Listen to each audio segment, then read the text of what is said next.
তত্ত্বাবধায়ক সরকার ব্যবস্থা ফেরাতে পুনরায় আপিলের উপর পঞ্চম দিনের শুনানি চলছে। প্রধান বিচারপতি ডক্টর সৈয়দ রিফাত আহমেদের নেতৃত্বে 7 বিচারপতির পূর্ণাঙ্গ আপিল বেঞ্চে সকালে এই শুনানি শুরু হয়। আজ শুনানি করছেন বিএনপির পক্ষের আইনজীবী। এর আগে চতুর্থ দিনের শুনানিতে জামায়াতের আইনজীবী শিশির মনির আদালতকে বলেন, তত্ত্বাবধায়ক সরকারের ধারণা একটি অনন্য ইউনিক পদ্ধতি। তবে রাজনৈতিক নেতাদের দূরদর্শিতার অভাবে তত্ত্বাবধায়ক সরকার বাতিল হয়। এর আগে তৃতীয় দিনের শুনানিতে আইনজীবী শিশির মনির আদালতকে বলেন যে প্রক্রিয়ায় তত্ত্বাবধায়ক সরকার বাদ দেওয়া হয়েছিল তা ছিল পরিকল্পিত। এর আগে গত 27 আগস্ট তত্ত্বাবধায়ক সরকার ব্যবস্থা বাতিলের রায় পুনর্বিবেচনা চেয়ে করা আবেদন মঞ্জুর করেন সর্বোচ্চ আদালত। দেয়া হয় আপিলের অনুমতি। এরপর ডক্টর বদিউল আলম মজুমদার সহ 5 জন, বিএনপির মহাসচিব মির্জা ফখরুল ইসলাম আলমগীর, জামায়াতের সেক্রেটারি জেনারেল গোলাম পরোয়ার আপিল করেন। এর আগে 2011 সালে সংখ্যাগরিষ্ঠ মতামতের ভিত্তিতে তত্ত্বাবধায়ক সরকার বাতিল করে রায় দেন সাবেক প্রধান বিচারপতি এবিএম খায়রুল হকের আপিল বিভাগ।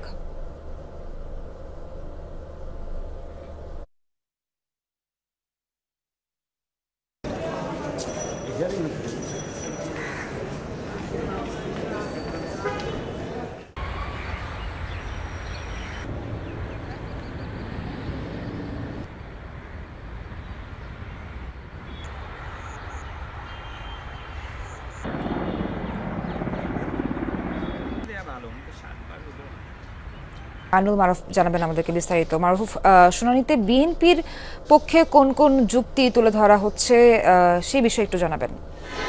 আসলে বিএনপির পক্ষে কোন কোন যুক্তি তুলে ধরা হচ্ছে এই বিষয়টি তারা আগে যেগুলো তুলে ধরেছে সেগুলোই তুলে ধরবে। তবে এখন কি হচ্ছে সেটা যেহেতু আমি এখন এখানে লাইভে আছি, এখন ভেতরে তারা কি যুক্তি তুলে ধরছে এখনই বলতে পারছেন। অবশ্যই আমি যখন লাইভ শেষ করে সেখানে যাব তখন আমি বিষয়গুলো জানাতে পারবো। তবে এর আগে গতকাল আমরা দেখেছি যে জামাতের পক্ষের আইনজীবী শুনানি করেন এবং সেখানে তিনি যে সকল বিষয় তুলে ধরেছেন তার মধ্যে অন্যতম ছিল যে তত্ত্বাবধায়ক সরকার একটি ইউনিক ব্যবস্থা, এই ব্যবস্থাকে যে রাজনৈতিক অদূরদর্শিতার কারণে বাতিল করা হয়েছে। এর আগে তিনি বলেছিলেন সম্পূর্ণভাবে নির্বাচন ব্যবস্থাকে ধ্বংস করার জন্যই তত্ত্বাবধায়ক সরকার ব্যবস্থা বাতিল করা হয়েছিল। এটি একটি রাজনৈতিক ষড়যন্ত্র ছিল যার কারণে একছত্রভাবে আওয়ামী লীগ দীর্ঘদিন ক্ষমতা ছিল, স্বৈরাচারী শাসন প্রতিষ্ঠা করতে পেরেছিল।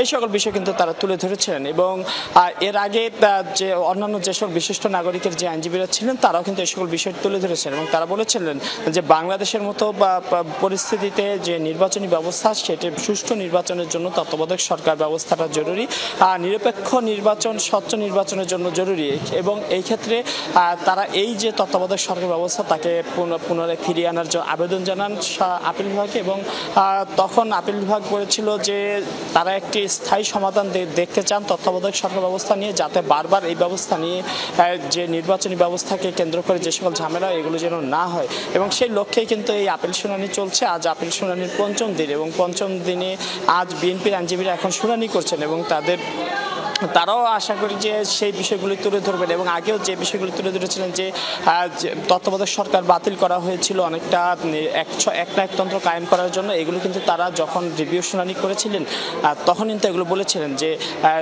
এই ব্যবস্থাকে সম্পূর্ণভাবে বেআইনিভাবে অসাংবিধানিকভাবে বাতিল করা হয়েছিল এবং সাবেক প্রধান বিচারপতি এবিএম খায়রুল হকের আপিল বিভাগে যে সংখ্যাগরিষ্ঠ মতামত অর্থাৎ 7 জন বিচারপতি থাকেন, তার মধ্যে 4 জন তত্ত্বাবধায়ক সরকার পক্ষে মতামত দিয়েছিলেন, বিপক্ষে মতামত দিয়েছিলেন এবং 3 জন পক্ষে মতামত দিয়েছিলেন। এরকম সংখ্যাগরিষ্ঠতা মতামতের ভিত্তিতে তত্ত্বাবধায়ক সরকার ব্যবস্থার মতো একটি নির্বাচন ব্যবস্থার জন্য গুরুত্বপূর্ণ বিষয়কে বাতিল করা ছিল বেআইনি এমনটা তারা বলেছেন এবং এর জন্য কিন্তু তারা বিচারও দাবি করেছেন এবং বলছেন যে তত্ত্বাবধায়ক সরকার ফিরিয়ে দেওয়ার মাধ্যমে বাংলাদেশের মানুষ তাদের নির্বাচনী অধিকার ফিরে পাবে। মাইনুল, আপনাকে অনেক ধন্যবাদ।